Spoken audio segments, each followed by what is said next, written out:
Welcome to you, my name's Dayle and this is Dayle's Addiction, and today I just wanted to share with you a rediscovery of my beloved diamond rings that I recently picked up from a full service and rhodium plating. Now, those of you who haven't followed me for long, welcome, so glad to have you here. Consider subscribing if you'd like to stick around. And for those of you who've been around for a little while, you know about my love affair with Canturi. Canturi is an Australian brand. It's led by Stefano Canturi and it's famous for the cubism design. Now, this shopping bag kind of illustrates it. So he tends to use, his signature is a mix of baguette and carré cut diamonds to create this kind of cubism design. And I fell in love with Canturi, and this is not an ad, it's not sponsored. They're just my personal rings that I've picked up after being without them for 8 weeks. I fell in love when I was traveling to Brisbane for work very often, and I would constantly change my track to go and visit the solicitors that I was working with to walk past the Canturi shopfront. And one particular year I got my bonus and I was delighted that I could afford a beautiful piece from Canturi. And the ring that captured my heart back in the early days was this beautiful cubism 1/4 piece. So let me just get that in focus for you. There you go. And I've since had this one. I used to wear it on my ring finger, which is where I have been wearing it, but it's quite oversized for the last 8 weeks while my usual stack has been off to be serviced. But I had to get it cut off because I went for a walk in summertime. Well, it was late summer, I would say. I forgot to take off my jewellery and my fingers swelled because I do this like hill walk when I'm, pumping the arms. My fingers swelled and I couldn't get it off, and I was so frightened I was going to lose my finger. I ended up at the emergency department and then the fire brigade at 3 in the morning, where they sorted off for me and Canturi fixed it. So I love this piece. It has sentimental value. I've had it resized now so that I can wear it on my middle finger if I want to. I rarely wear rings on my, forefingers or middle finger, but you can see it is just the most unique design. It's quite unisex, but I think it depends on how far around you get the stones that determines whether or not it looks more masculine or feminine. I have been stacking it with this beautiful Bulgari Viper ring with a couple of stones as well. Couple of stones, a couple of diamonds. These are all natural diamonds, by the way, and that's been my stack for the last 8 weeks whilst I've been waiting for my rings to be serviced. Now, the catalyst for my rings being serviced was that my lovely soon-to-be stepdaughter-in-law asked me, or trusted me, to take her engagement ring to be serviced before their wedding in a couple of weeks. And I thought, what a great idea. I probably need to get my rings done. I have 4 that have come back and they're in these containers, and little bags I'm going to show you. And let's just say, couple of things I've learned. A, you can chip your diamonds, which I did not know about. B, diamonds can significantly appreciate in value, and that is something that I'm going to share with you as well. And C, you should probably get your rings serviced a lot more often than 5 to potentially 10 years between times, because it's just a new lease on life and surprisingly affordable. So I'm going to start by showing you some of the pieces that I have, tell you a little bit of the story behind them. I will do cutaways so that you can see them nice and close up. So first of all, I have my beautiful Regina ring. Now I'm going to do cutaways for this while I talk about it. But the Regina is the Italian name for queen. I purchased this ring along with my husband to celebrate the start of our business. And that was 10 years ago, and it hadn't been serviced since. So it's characterized by these beautiful little segments on the outside and the black sapphire on the center stone. And inside of the band, you'll see that we have channel set, baguette and carré cut diamonds. And it's just a beautiful ring to wear on its own or in a stack. And for a long time I wore this ring on its own. In fact, it was one of those ones that I bought to wear on a different finger, on my pointer finger. But I just don't think it's very nice looking on the pointer finger. I don't like rings. It looks better on my left side maybe. I'm not a big fan of rings all over my fingers. I mean, I am, but not every finger. So yeah, this was quite a special piece, and it is again fairly oversized because of that, but it helps with the stacking. What they did with this one is they inspected all of the stones, obviously given its channel set. I wish I had some before and afters to show you.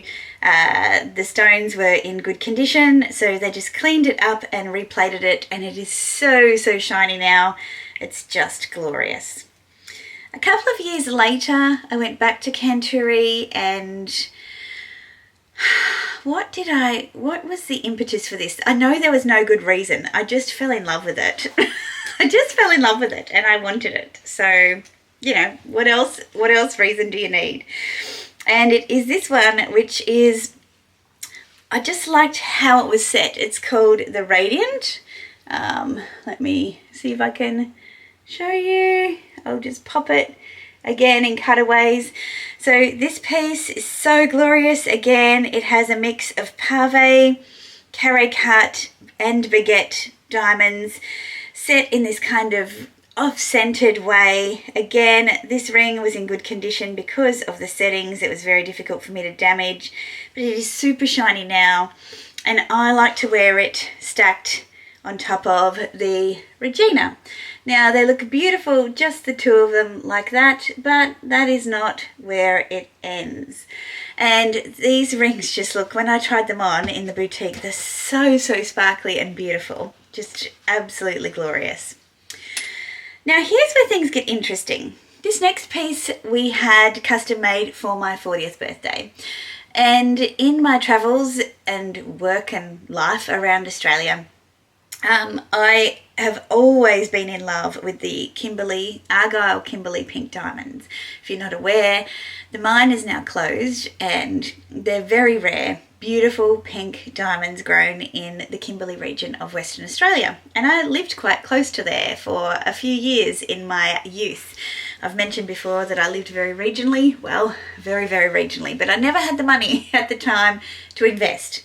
So for my 40th, I wanted a special piece of jewellery, and pink diamonds were always so elusive. I remember being in a Paspali boutique in Broome where Paspali pearls were founded. If you've not heard of Paspali pearls, get onto that if you're a pearl lover. Beautiful contemporary designs, just stunning pearls. And I remember there was a German tourist who asked if a particular pink diamond came, if they had any larger stock, and the manager of the store was calling around different brokers and came back, and he changed the price from $30,000 at the time, which now I think, God, if I had $30,000 that would have been such a great investment, to over $100,000 just by making those phone calls and finding out that there wasn't another one available on the market. Yesterday I discovered that a pink that would be, 0.3 of a carat would be worth upwards of $500,000 to $600,000 based on the particular type of pink. So I have 7 5p pinks in 0.03 carats in this beautiful Regina ring, so my birthday queen ring for my 40th. And again, I will show you a close-up. It's the same as the Regina but different in that we've used brilliant cut diamonds instead of baguette and carré cut, and 7 because it's just lucky, and it's absolutely beautiful. And this servicing has meant that the ring is just sparkling, and you can see the colours like you could when I originally had it. And this stack is just like the most unique and beautiful stack. It just makes me smile every time I look at it, which sadly is why I hardly wear my cubism ring. But what I learned was, in having this ring reevaluated in the couple of years I've had it, the value because of those pink diamonds, has grown by over 50% of the original value of the ring, which, let me say, was no small investment. You're not going to get that kind of growth on lab-grown diamonds, let me tell you. But something rare and beautiful and unique and real, mined from the earth, yes, ethically here in Australia. I'm thrilled, and so I will always be a proponent for mined diamonds. It's just my preference. Everybody's entitled to have their preference, but when I got that evaluation back, I was absolutely gobsmacked, and it made me think back to that day in Broome where that $30,000 stone could be, you know, oh my God, I hate to think. It'd probably be, it'd be well into a couple of $1 million just for that stone alone. So yeah, that could have been a great investment on my measly $45,000 a year salary at the time. There's no way I could have been able to do that. And so finally, my engagement ring, which was restyled based off my original stone, and also in a halo, which I love because I love a vintage Art Deco vibe.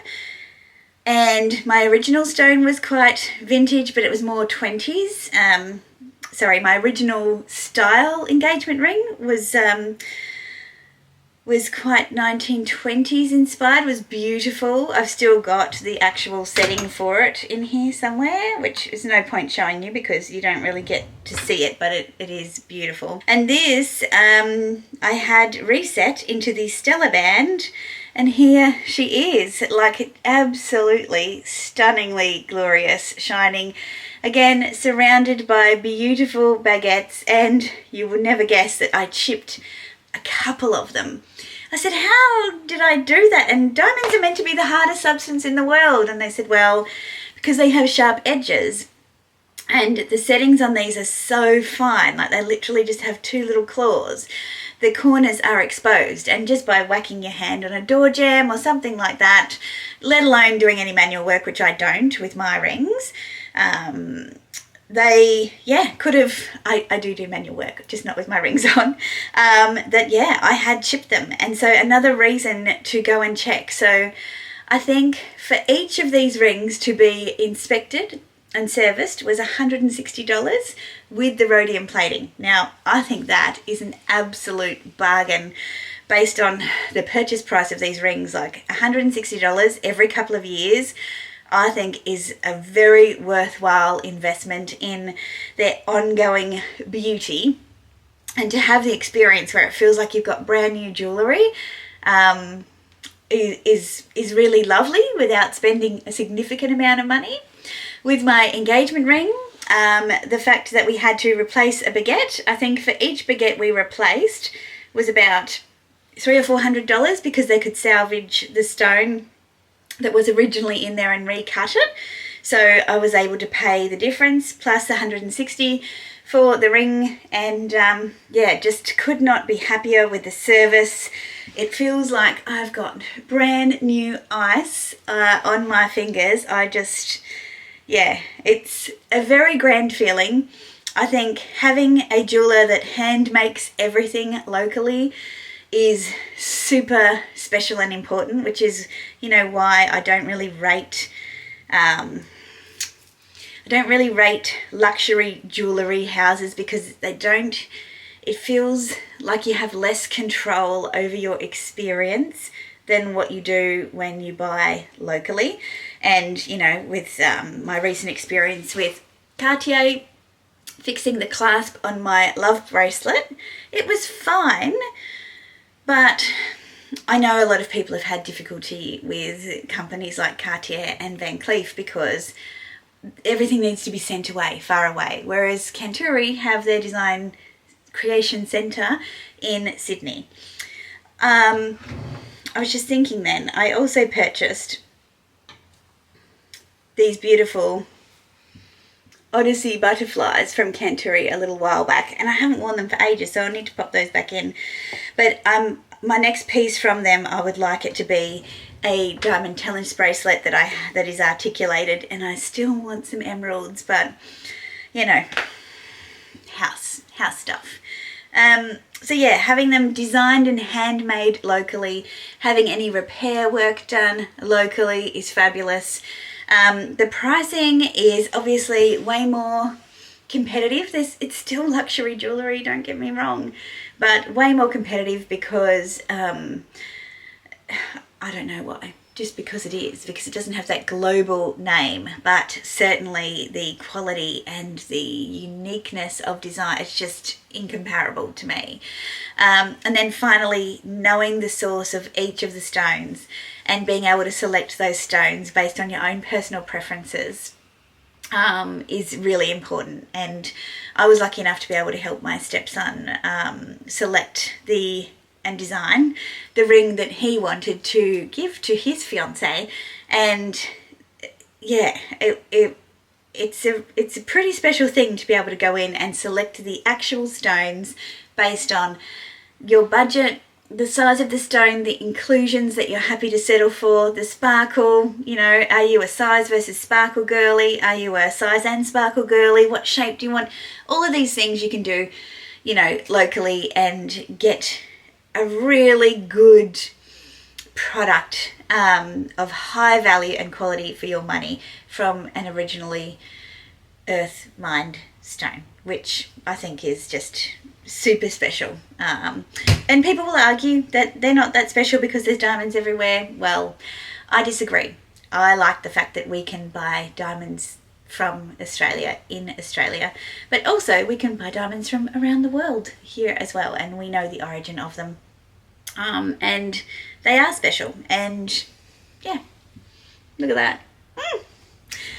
Anyway, I think I've rambled enough. I'm a bit out of practice with, you know, making a concise YouTube video lately, but hang with me because the next couple of videos that I am recording are a review of my Hermes Kelly, which I've now had for at least 6 months, and I've worn quite a bit lately, so I thought, well, it's worthwhile doing a review on that. I've got a couple of opinion videos coming up as well, so I hope you'll join me for those. And you can do that by simply hitting the subscribe button down below, which I would love for you to do, so you can come back and join me when I next upload a video. Give this one a thumbs up if you've enjoyed it, found it useful, entertaining, and drop your comments about diamonds and your favourite jewellers in the comment section down below. I would love to hear your thoughts on that one. Until my next video, ciao.